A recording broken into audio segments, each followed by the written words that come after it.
It's another week and it's another episode of Unedited. I'm Ethan, joined by Jordan, and we are excited this week for episode 6, are we not? We are jacked. Yeah? How's Jacked your week is the way to going? put it. It's been good, actually. Yeah? Things have been well. How about you? It's been pretty good. It's It is been good. an interesting spring again. It has. Rain. It was. I love it though.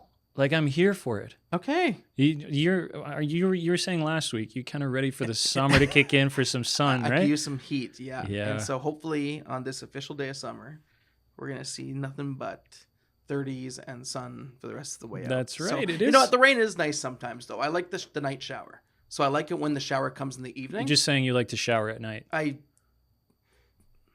Caught him. No, I'm a morning person. No, I'm a morning person. You had to think but you know about- what? You know what though? I used to when I was in college and stuff. I used to shower twice a day. But Wow. yeah, Just the driest skin in the whole community. it really was though. I just didn't realize it. But especially in the winter, why is my leg bleeding? Right? Like it shouldn't have been like that, right? Bleeding? It would cut sometimes. Yeah, What is absolutely, happening? man. I'm telling you. So, anyways, too much information. Your probably stories there, are right? so good. Sometimes you say things, I'm just, who is this guy? Yeah, where'd he come what from, have you right? gone through?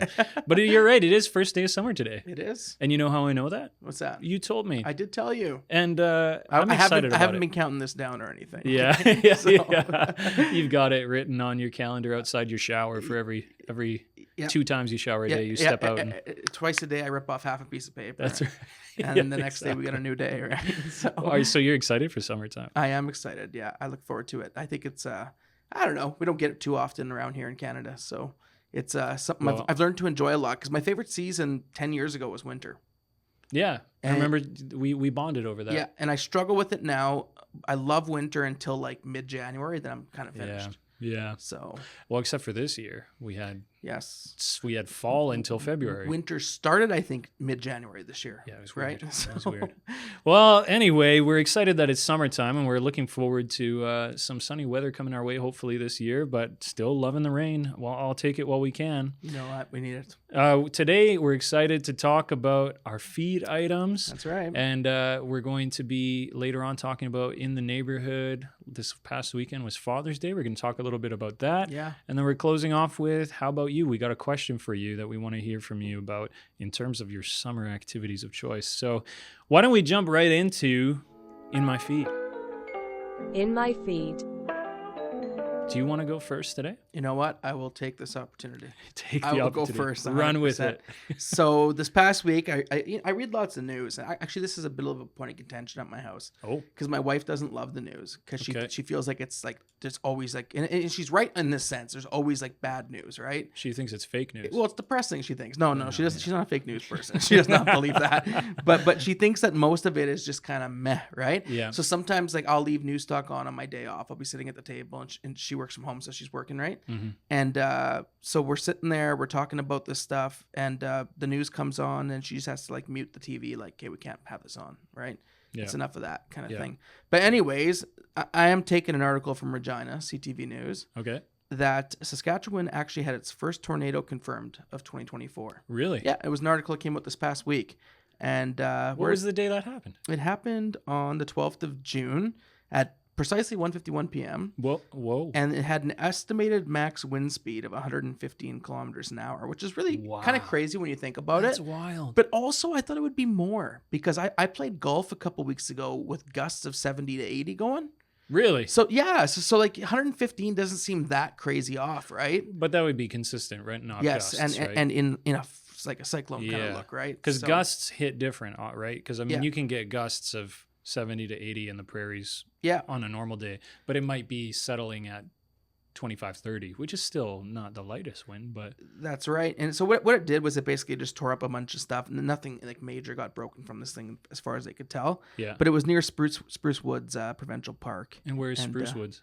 It is, I don't know. I'm grilling you on kind this. of Saltcote, Saskatchewan is the name of the town. Do you know where that is? I've never been to Salt Coats. No, have you been to Salt Coats? Yeah. Maybe you got history here. Let us know. You know, we want to know a bit more about Salt Coats. The name's kind of cool, eh? Maybe somebody Salt Coats. was there or something. Yeah. Salt Coats? Yeah, where are you from? I'm from Salt Coats, right? Yeah. It'd be kind of cool to say that. Interesting. So they make coats out of salt. Rumor has it. Apparently, that's the economy. Word on the street. So tornadoes, anyways. The reason why this one hit me though is because when I was a kid, like a kid being like somewhere between the ages of 10 to 14, one of my worries was always tornadoes in the summer in the south.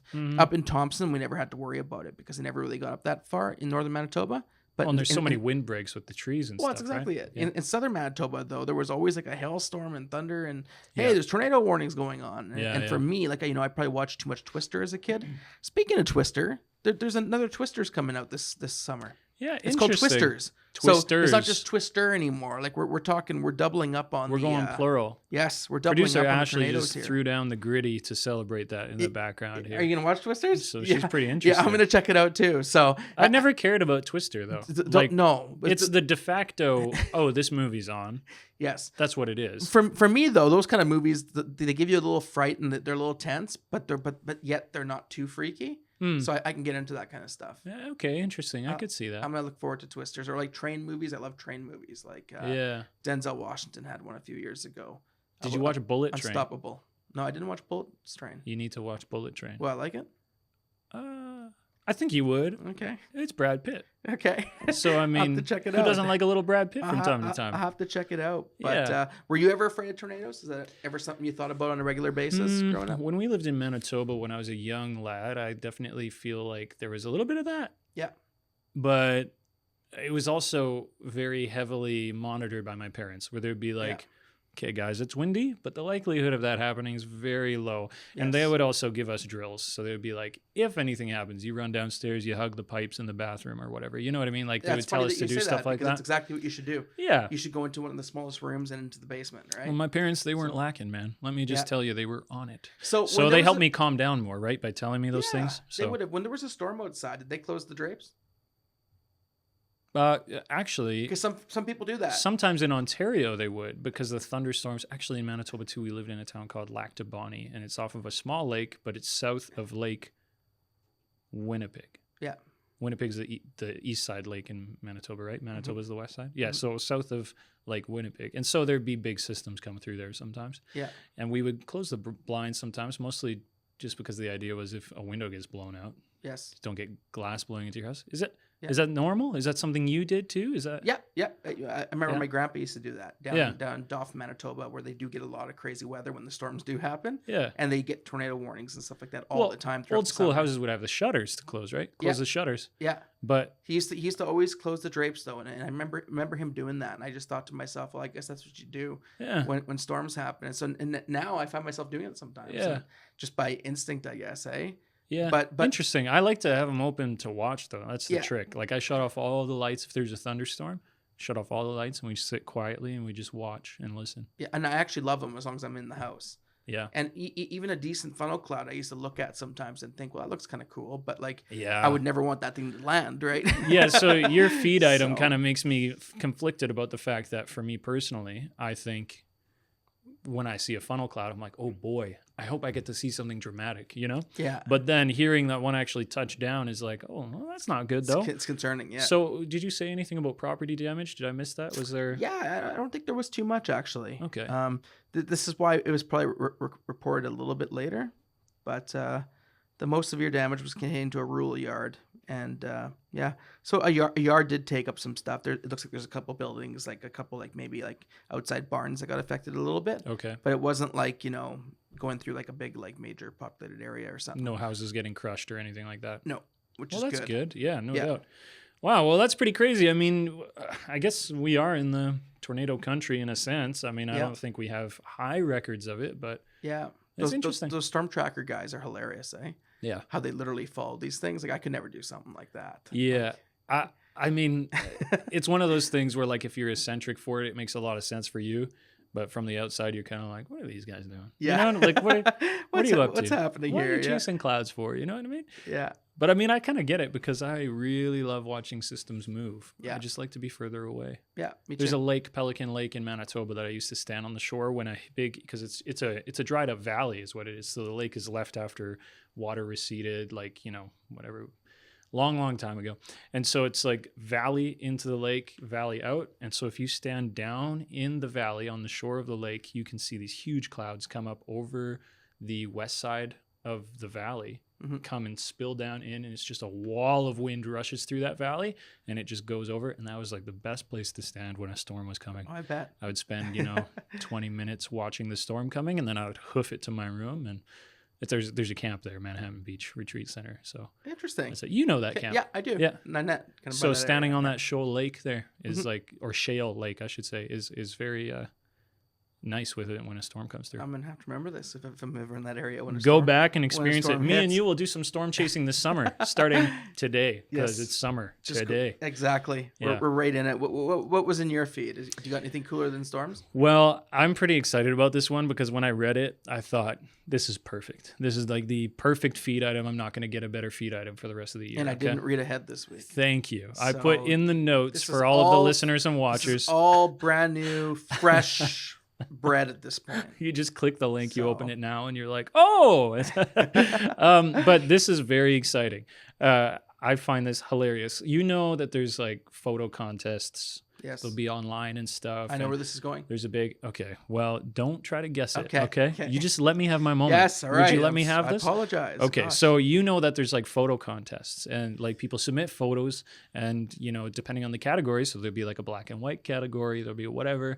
And recent years, it's been a complication that there's been AI submissions, right? Yeah. So people will submit something that's AI generated, it's artificially generated, and then people have to try and weed it out. There's been instances of AI photos winning in a photo contest, and then they find out later and they're like, oh man, we got to take this back, And then there's a runner-up that gets it or whatever. And it's like a big upset in the art community, people taking photographs, like photographers. It's a whole thing. So in these photo contests, it's interesting because there is a photo contest called the 1839 Color Photography Contest. And apparently it was founded in 1839, maybe? I don't know. Okay. Well, there's But history to this it's thing. called that. Oh, my goodness. But they have a category for AI. Okay. So they introduced an artificial intelligence category in the 1839 Color Photography Contest. And the funny thing is that this headline reads, an award-winning photo was disqualified from the AI category because it turned out to be real. There you go. Isn't that It's crazy? the opposite. Yeah. Isn't that amazing? So listen like to it. the quotes of this person here, because this person says that did the submission. They said, I wanted to show that nature can still beat the machine and that there is still merit in real work from real creatives.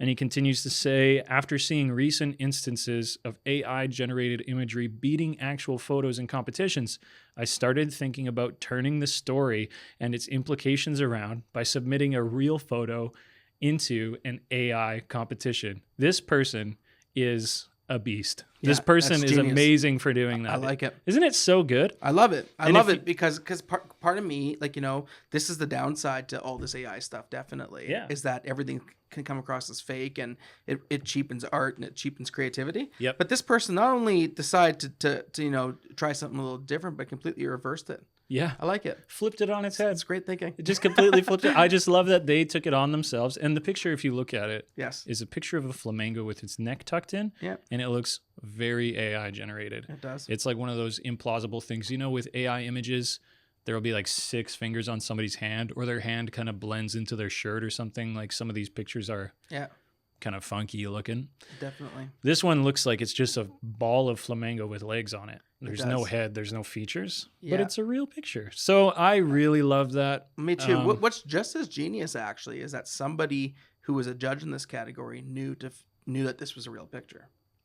Yeah, well, That's just as strange that they were able to identify that. I don't right? know how they Because figure that out. I don't think I would even suspect that because it's an AI category. So What's you would just the- assume yeah. everything's phony, right? Or made up, right? So, Everything's phony. wow, sorry. Thank you, Holden Caulfield over here. You know, Yeah, I just really like the upset. I think that's really fun. I think it's good. And do you feel for yourself? Do you enjoy AI art? Have you ever seen I can- AI art and you've been like, I could probably appreciate it with knowing that that's what it is. And if that's the category, if the category is AI, I'm good with it. But when you start submitting stuff that's created with AI into regular categories, that's where I kind of would probably draw the line. right? So because I just think, even with music, we've seen controversies already, right? Where people have like, voice dubbed over like people who aren't with us anymore and use their voices in songs and stuff. And I don't know, that's interesting. I'm not sure my full thoughts on all that. Right? Yeah, that's a whole other thing that really I'm is. not too sure about. Even people talking about therapeutic uses, and you're like, well, what's really good for a person? Yeah. Like, I don't know. But something I like about AI that I actually enjoy is one particular piece of generated art, which is a song called Plan Z, sang by Plankton from SpongeBob. Okay. So it's Plankton's voice from SpongeBob, and it's like a new metal song maybe sort of thing, and he's like screaming about Plan Z and like his final. If you've ever watched SpongeBob enough to know that Plan Z is like his penultimate plan. So it's like SpongeBob, Plan Z.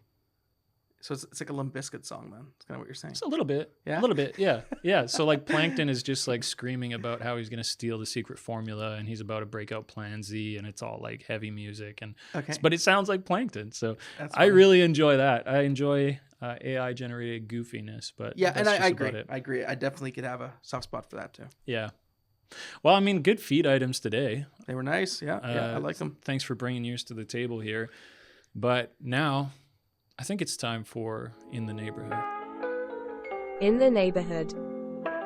So what was going on this weekend in the neighborhood? Well, this past week was Father's Day weekend. And so I know at the Neighborhood Church, we focused a lot on that aspect of life, right? Yeah. And just honoring the fathers and, men and stuff in the house that day. Mm-hmm. And Pastor Louis was continuing in his series in the book of First Peter. Mm-hmm. And he read the verse in 1 Peter 3, verse 7, which says, like, in the same way, husbands must give honor to your wives. Treat your wife with understanding as you live together. She may be weaker than you are, but she is your equal partner in God's gift of new life. Treat her as you should, so your prayers will not be hindered. And he focused a lot on that last line. Yeah. That last line, treat her as you should, so your prayers will not be hindered. Now, I'm not sure I remember ever a talk on Father's Day that focused on that line. Yeah. So it stood out to me. It's a very particular emphasis, isn't it? Yeah. It's almost like a little... I don't know what the word I want to use is here, but it hits you. It can stick with you. Just that there's actually a verse in the scriptures that say, treat her as you should so that your prayers won't be hindered, right? Yeah. It's a real thing. So what did you think about, like, when he started talking about how if you're a Christian man married to a Christian woman and you're not treating your wife the way that you should be, that your prayers will not have the desired effect. What did you think? Like, what was your reaction to that statement? It just kind of surprised me. It kind of hit me. It was like one of those things that you start to think in your head, all right, hold on a second. Do I see this? And then you read the verse and it's right there, right? Yeah. Where it says, treat her as you should, so your prayers won't be hindered, right? Yeah. And it's big. I think it's a powerful truth is what it is. Yeah. So the thing that hits me the most, first off, right away, is that this whole address to the family unit from Peter is coming from a really, Peter's perspective is unique even amongst the disciples or the apostles, they call them after. So the people that were with Jesus and continued to lead the church after. Because Peter is very Hebrew and he's addressing a Hebrew audience that's converted, like a Jewish audience that's converted to Christianity. So in the early years of the Christian faith, there's a lot of conversation about how a Jewish faith practitioner will like transition into Christianity, right? And so when he starts talking about like family dynamics, it's interesting his emphasis, right? Like, and to talk like the emphasis of like how should married people treat each other is an interesting conversation. But then to hear that like a man's prayer life can be blocked if he's not like it's interrupted or it doesn't have the effect it's supposed to if he's not actually treating his wife right, is like, it makes me think like what was going on in the early church at the time. Like why is he writing that? Like Yes. what was going on that made that There an had issue to to be, there had bring to be up? some context that he felt the need to say that. Exactly. Yeah. And so it makes me curious too, right? Like Yeah. I want to research into that a little bit more to see like what was Peter addressing? What was taking on, like what was happening at the time? What is it like? It also makes me think about what the focus of prayer is then as well. Because like in the Gospels, when Jesus is teaching, his focuses on prayer are really about communicating with God the Father and hearing from God the Father and asking, like, or a Christian term is like supplicating for his needs, requesting what he needs and for direction. And so to say that your prayers will be hindered, if you put that in the context of how Jesus talks about prayer, like, what do you think about that? Yeah, well, I think the only thing you can take from that, if you take it in that exact literal sense, you'd probably come up with some sort of conclusion that you're not going to be as close to God as you want to be, and perhaps that some of the things you ask for, like, I don't know, it could really bring up some thoughts in your head about like, is God listening to me at this point, kind of thing, right? Like you start to ask yourself questions like that. I think it stands out because it's a powerful thought in the sense of like, I don't know if anyone ever thought before, like, can my prayers be hindered? Like that's just not something I don't think people typically think about. And then Peter says here, treat her as you should, so your prayers won't be hindered. It's powerful. It's strong. It's a bold statement. And I think when Pastor Louis talked about it and brought it up, I think a lot of us for the first time were like, wow, that's a statement that maybe, like, maybe in this particular verse, maybe we focus more on all the other things. And that just sort of is the way the verse ends. Yeah. But making that the focal point is strong. Yeah.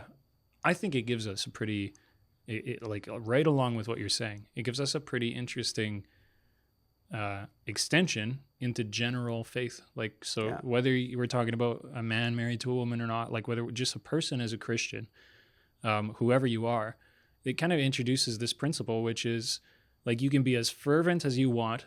You can be as intentional and dedicated to prayer and, reaching out to God.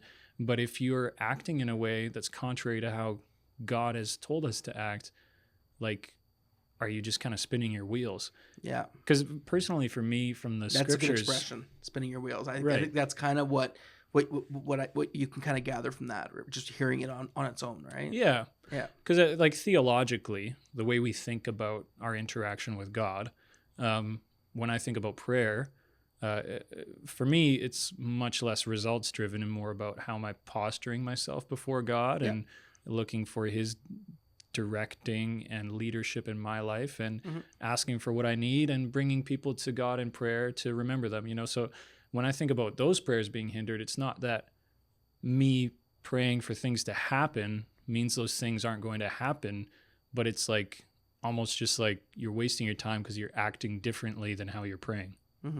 Right? Yeah. Does that kind of, do you track with that? Are you on the same page as me? No, I hear you. Yeah. Yeah. So it's interesting to consider. That applies to all of us as Christians, maybe. Like, the trick is here, the balance is to not get too hard on one side where you're like, yes, well, if I'm not acting right, how do I pray then? Like, we have to work these things out with patience and step by step. And there's grace and there's mercy and all those things as well that you want to take into account. Yeah. Yeah. I understand that 100%. But the statement itself, I think, is powerful in its own right. Yeah. And it definitely gets your mind going. And more than anything, I think the whole goal of the thing is to make sure that we're treating, our spouses better. And and probably in general treating each other better, right? Exactly. And recognizing that we're caring for people around us. Yeah. But it is definitely a strong statement. Yeah. And it was an interesting one coming up on Father's Day weekend. So we were celebrating fathers, like you said earlier, right? Yeah. And, it's just interesting if we could just chat about fatherhood for a second as well. Yeah. An interesting thing, because when we talk about prayer, Jesus, in his example of prayer for us, tells us a way to address God that is different from before. So something that Pastor Roger Jenkins said at our Warman location this weekend is when he introduced the service. Shout out to Pastor Roger. He's a great guy. Definitely. He gave kind of an example of how we have all these different names for God, especially in the Old Testament. So like one that might be more familiar to people would be like Jehovah Jireh, you know? The Lord provides. Yeah, or like Jehovah Nisi, you know? And the banner of righteousness. there Is that you it? go. Yeah, that's right. So I'm just trying to think off my head here. Have you got any more, by the way, off the top of your head? Jehovah Rapha, God is healer. Yeah. Yeah. Jehovah said, "Can you?" I don't know I'm forgetting it, but yeah, I've tried to go through these names though, and tried to learn them. So. That's a perfect, like you've listed a couple here that are great examples. So in the Old Testament, God held many names, which was like, so Jehovah is like well, we don't have time to get into that, but it means Yahweh, which is like the Old Testament name for God, right? But the idea is that these labels, these names that we give to God are powerful because we believe that God is our provider. And so we call him provider. Like, so that becomes his name because it's his attribute. But then it's interesting when Jesus comes to talk and to pray, something Pastor Roger pointed out is that he doesn't tell them to start with a specific name of God, with a name like provider or healer or, whatever. He says, call God Father. And so when we come to Father's Day and when Peter starts talking about your prayers and how that interacts with your actions in your life and stuff, makes you think about Jesus' example of prayer, which is to call to our Father, right? Yeah. And what do you think about that when it comes to family for like Father's Day and stuff? Like how do we interact with that? Well, yeah, it's huge. It reframes how you see God in a sense, right? I think I once made a statement in a message, and it wasn't 100% true that Jesus was the first person to ever mention this idea. It is mentioned a couple times in the Old Covenant, the issue of Father. Yep. But not often. And not as frequently. And the way Jesus frames this is like he brings family language to it, right? Like up until this point, a lot of people would have thought, the high priest is the one who goes in and sacrifices and communes with God, and the rest of us, receive some sort of cleansing from that, right? Yep. But no, Jesus just says, "This is your Father. You can go talk to him. Like this is how it is." And to me, it brings a relational aspect. It brings a family aspect. It takes it from just in some ways powerful propositions and names to dad, to father, right? Like to a powerful statement. And I think that affects us. I think it definitely does. It affects the way we see God. It affects the way we probably see other people now too. Because if he's our Father, then he's the Father of of many. And if that's the case, then you recognize that a father loves his kids, right? Yeah. It introduces a family element across the board. But I want to ask you, because you're a dad. Yeah. And I want to ask you, like, if you're like, there would be a change for you, right? If you, and you can disagree with me if I'm off on this, but if your kids were going to come up to you and your girl says, hey, caregiver, could you come help me with this? Versus, hey, Dad, can you come? Like, there's a difference of tone there, right? Yeah. So she could have different titles for you based off of what you do and who you are. Absolutely. She could say, hey, Pastor, can you come help me with this? But I imagine that as a father, your heart wants to be called Father. You want to be called Dad by your kids, right? 100%. Yeah, I love it. Dad, and extra melting points for Daddy whenever they use the word Daddy, right? Yeah. But yeah, no, definitely, and to be addressed like that would almost, to an extent, it wouldn't come off as insulting, but it'd be strange, right? Yeah. I remember getting mad. It's too unfamiliar. I remember getting mad at my dad when I was like a 10, 11-year-old or something, right? Yeah. And he didn't give me my way, which was probably proper. He probably knew that I shouldn't be doing what I was doing and didn't give me my way. Yeah. Anyways, long story short, I remember calling him Mr. McClellan. Oh boy. And it became, and I could joke about it now because it became a joke later on in life, right? Yeah, and he teased me about it and bugged me about it, but he ticked me off, and I was like, okay, thanks, Mr. McClellan, right? And I bet you it was a little biting to an extent, right? Or even just a little bit like. Well, you knew what you were doing. Yeah, exactly. You were trying to sass him up a bit. I was right? trying to, 100%. So that term Father, hearing that word Dad is a powerful thing. Yeah. And there's a closeness to it, and it changes the frame of the relationship too. Yeah. Because, hey, caregiver, can you do this? It's like, okay, I can complete this task. Hey, Dad, can you do this? It's like, I love you. Let's do it. Yeah. Right. It's about familiarity and about acceptance and belonging. And it's interesting because on Father's Day, I keep on wanting to call it Family Day, but on Father's Day, there's like a whole gambit of perspectives people are coming to that day with. So we all know people who have a harder time, or maybe even for if you're listening or watching, or even between you and I, we might have a more difficult time celebrating Father's Day. Now, me and you know each other, so we sort of know more where we're coming from. But some people come to Father's Day and they're like, this is the last thing I want to be thinking about is my father. Maybe it's just a biological father and you're like, that's all I want from that person, you know, or I'm done with that. Or maybe it's a recent loss, or maybe it's a complicated relationship, you know, like all of us have probably grown up and had different complicated steps in our relationship with our parents. You know, so Father's Day can be a complicated one, but the reason I kind of wanted to start talking about Father from the perspective of how we call God our Father is because I just wonder how much our faith changes the way that we approach Father's Day, even in the midst of understanding and making space for the fact that it is an uncomfortable thing for people to spend time lingering on.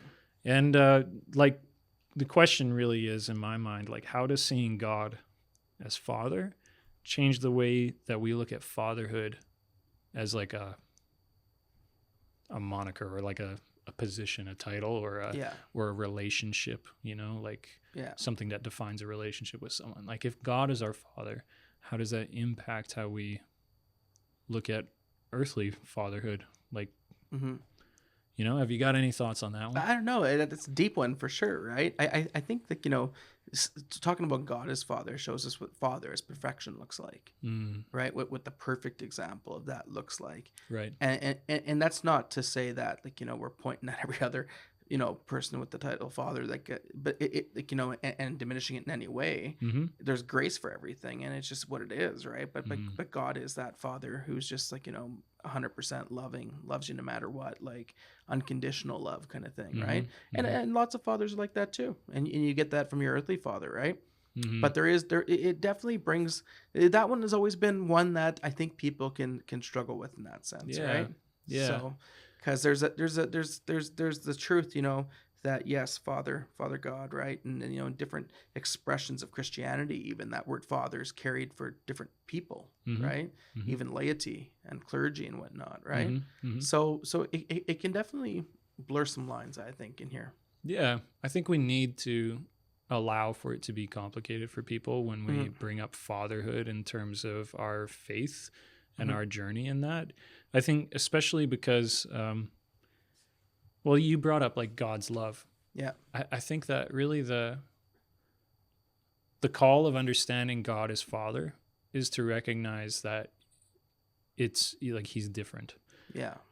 Because each of us will be able to say, like, my example of a father in this world, it wasn't perfect, obviously, but then to recognize that God the Father exemplifies a type of love that is actually something for all of us to strive towards, because he's the Father. He sets the mold for the family, right? Like he tells us, his children, how we ought to live. Yeah. And that love being agape love specifically, which is like self-giving love, love that would sacrifice from oneself in order to benefit the other, like to care for the other and to extend love and care.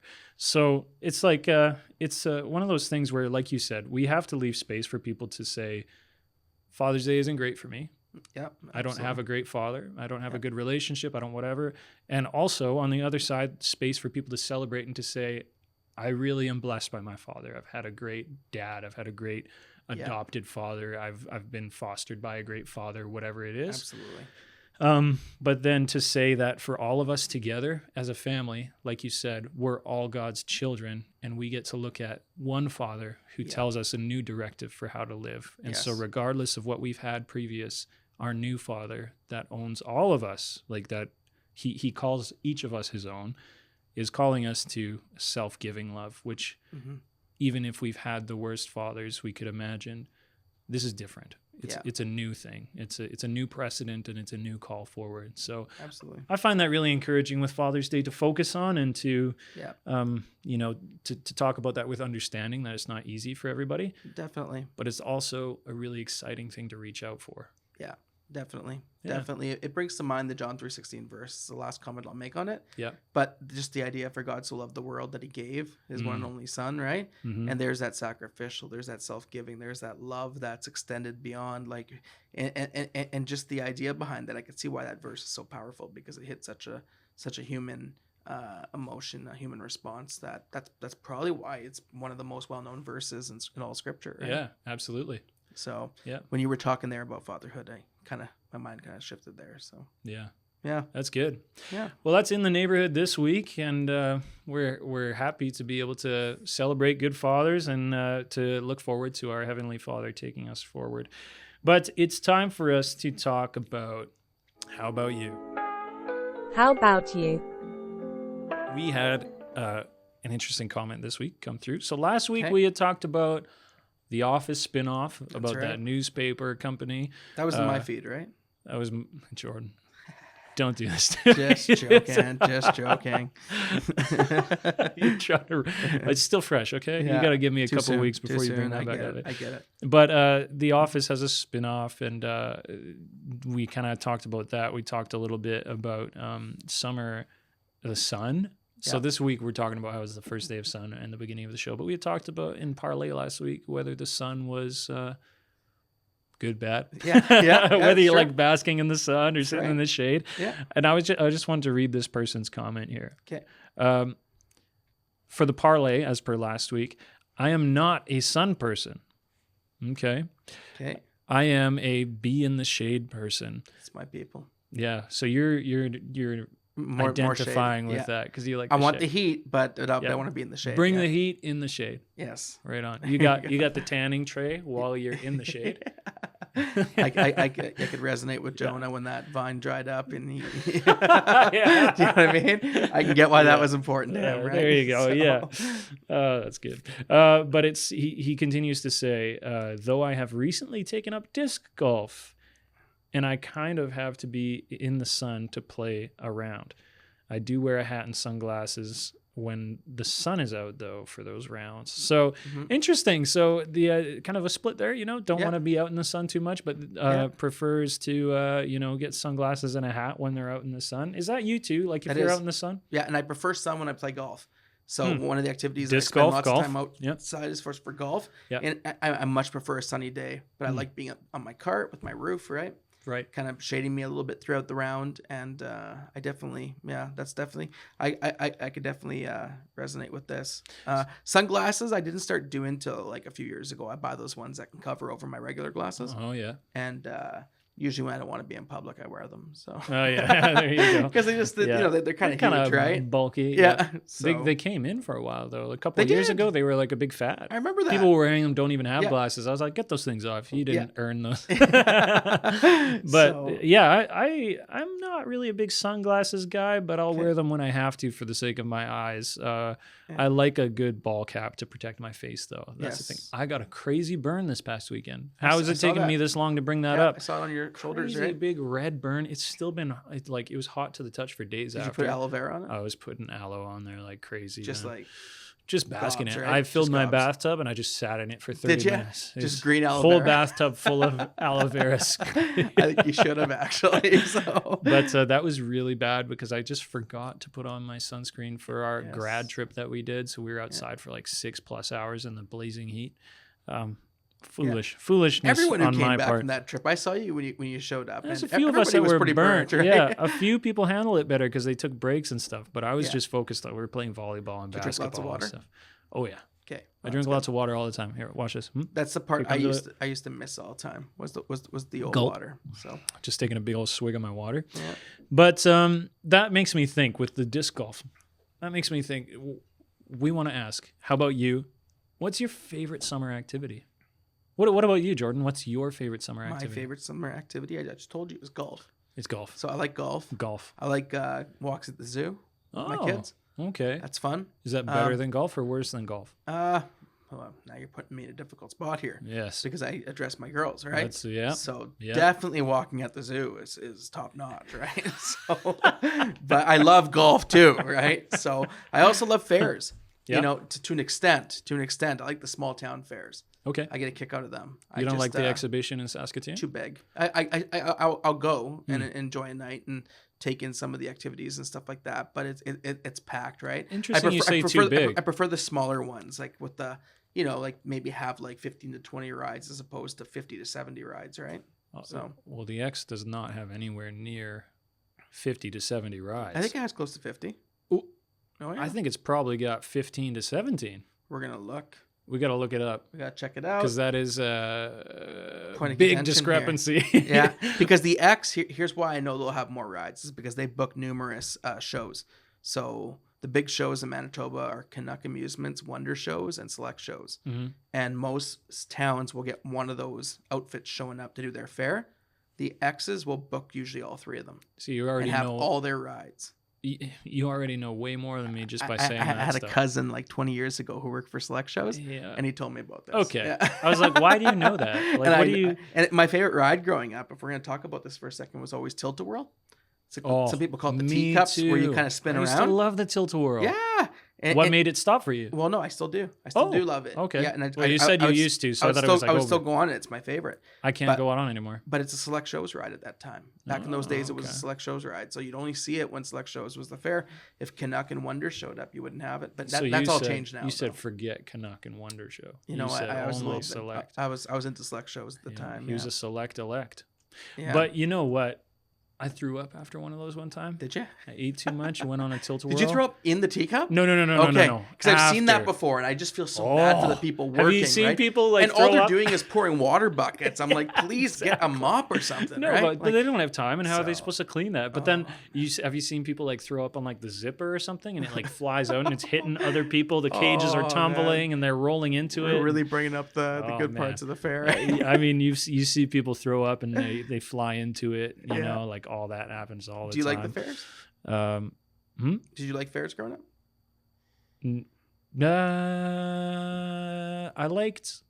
No, I didn't. I'll bring up one more I liked, surprising thing I like. I liked the fair that was in Thunder Bay, Ontario, because it was a very small exhibition. Okay. Which it's interesting you call Saskatoon a big one, because I think it's actually pretty small compared to what other places Compared to would Red have. River, like compared to the Winnipeg one, it is small. Yeah? Yeah, I would say to an compared extent. to like almost every other major city in Canada. And I miss the horses because rodeo is a big part of growing up too. Oh. We used to go to the rodeo every summer in southern Manitoba. Oh. And I still watch horseback racing. And in fact, when the Stampede happens, I like to watch a little derby almost every night. I'll tune in for it to watch the chuck wagons. Well, congratulations, Jordan. You've unlocked a new nickname. Have I? Cowboy. Cowboy. There we go. It's going to stick now. All right.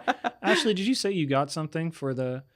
Yeah, taking a peek here. Where are we at? But I prefer to not have like crazy rides and stuff. I just like being on the grounds.